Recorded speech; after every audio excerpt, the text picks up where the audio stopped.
What does it cost a man to gain the world and lose his soul in the process?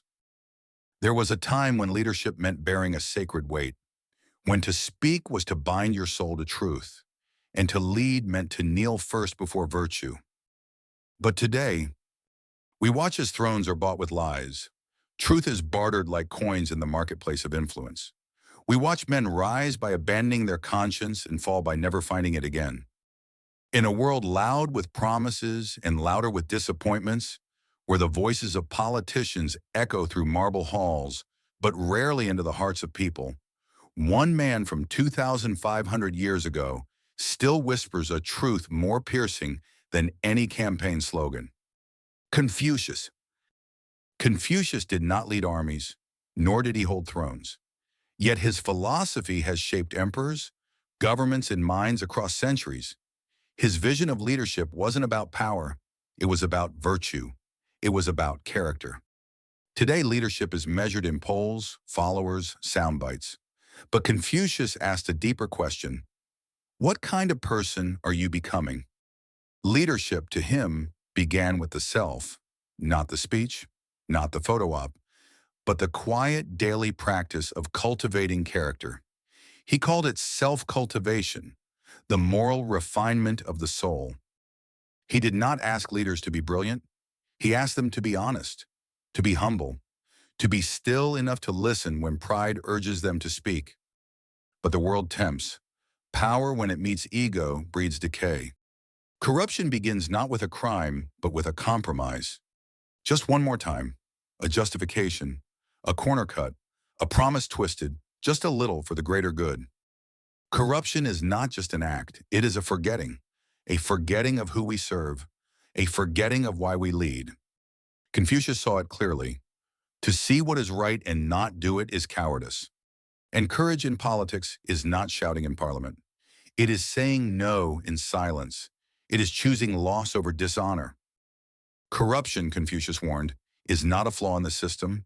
It is a flaw in the self.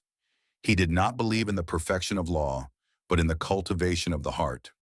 He said, if a ruler himself is upright, all will go well without orders. But if he himself is not upright, even though he gives orders, they will not be obeyed. This was not idealism, it was moral realism. A truth we have forgotten. A nation cannot be led by a man who cannot govern his own soul. Power is a mirror. It reflects what is within, and if within there is rot, the whole world will smell of it. Confucius believed in a concept few dare speak of today: moral destiny. That integrity is not optional for a leader. It is his only legitimacy. Leaders today radiate urgency, yet lack stillness. They speak of unity, but govern with division. They promise change, but rarely transformation. Confucius believed that the smallest acts reveal the truest leaders, not in speeches, but in restraint, not in power taken, but in power declined. True leadership, he taught, is invisible. It's the leader who governs so well that people say, we did it ourselves. So, can a politician be moral? Only if he remembers that to lead others is to first be mastered by truth. Only if he prefers to be just rather than praised. Only if he sees leadership not as gain, but as a vow made in silence to those who may never know his name. What are today's politicians missing? Not advisors, not budgets, not media training. They're missing the courage to be good before being great, to be principled before being popular, to live quietly, deeply, in accordance with virtue, so that their leadership flows not from authority, but from example. Confucius said, when you see someone worth emulating, try to become like them. When you see someone unworthy, examine yourself. Real leaders do both. They do not measure success in applause, but in sleep. Can they lay their head down at night and still respect the man who stares back at them in the dark? Confucius doesn't ask for more leaders. He asks for better people. He does not offer us comfort. He offers us clarity. The leader must be the moral center, even as the world pulls outward in chaos. Not a king, not a hero.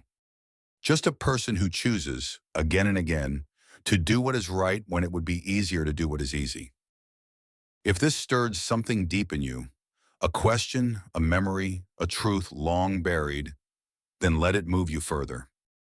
Subscribe, share, let others remember what leadership was meant to be. Until next time, guard your soul even when the throne is empty.